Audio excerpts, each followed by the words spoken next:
নমস্কাৰ বন্ধুসকল, আপোনালোক সকলোকে পুনৰবাৰ আন্তৰিকতা চেনেললৈ স্বাগতম অভিনন্দন জনাই আজিৰ ভিডিঅ'টো আৰম্ভ কৰিবলৈ লৈছো। আজি আপোনালোকক ক'বলৈ গৈ আছো যে তৎক্ষণাত আপুনি বমি কেনেকৈ ৰখাব পাৰিব।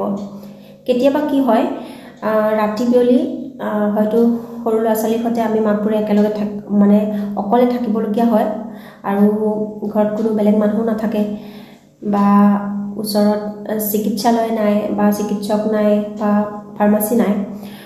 তেনেকুৱা অৱস্থাত বা দিনটো ঠিকই গৈ আছিলে, সকলোখিনি আছে, ধৰি লওক দিনটো ঠিকই গৈ আছিলে, ৰাতি ঘপকতে সন্ধিয়া হোৱাৰ পাছত বা ৰাতি 9-10 বজাৰ পাছত যেতিয়া চকুবোৰ বন্ধ হৈ যায়, তাৰ পাছত ধৰি লওক আপোনাৰ সন্তানৰে হওক বা আপোনাৰে হওক কাৰোবাৰ বমি আৰম্ভ হৈ গ'ল আৰু বমিটো হ'লে আপোনালোকে গম পায় একো এটা খাব নোৱাৰি আকৌ ওলাই আছে আৰু ৰাতিপুৱালৈকে আকৌ যেতিয়া পিছদিনাখন হস্পিটেল খুলিব বা আপুনি চিকিৎসক পাবগৈ বা ফাৰ্মাচী এখন পাবগৈ, সেই সময়টোলৈকে যাৰ হৈছে তাৰ বহুত পাৰ হৈ যাব আৰু হৈ পেলাই একদম অৱস্থাটো কাহিল হৈ যায়গৈ, একদম দুৰ্বল শোচনীয় এটা অৱস্থা হয়গৈ।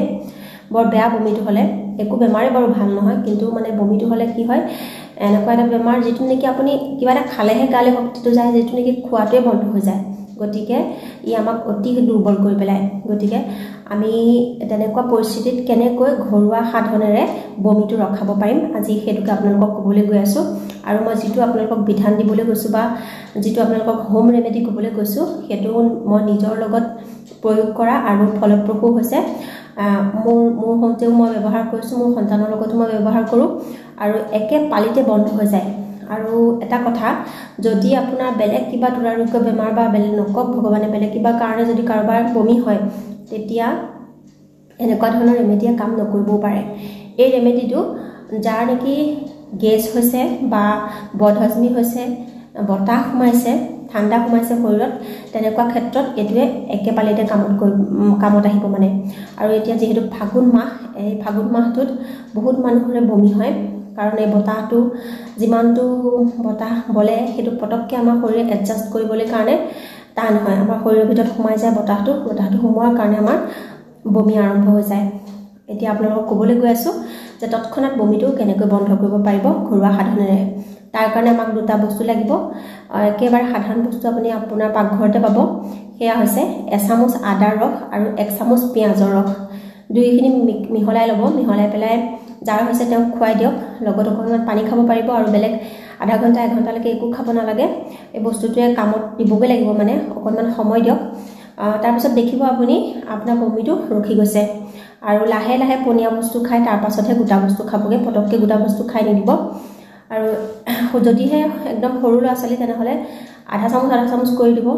যদি এডাল্ট হয় বা বয়সস্থ মানুহ হয় 1.5 চামুচ 2 চামুচকৈ দি দিলেও কোনো কথা নাই। ঘৰুৱা বস্তু, ইয়াৰ অপকাৰ একোৱেই নাই, উপকাৰহে, একে পালিতে ৰখি যাব। আমাৰ ক্ষেত্ৰত একে পালিতে ৰখিছে।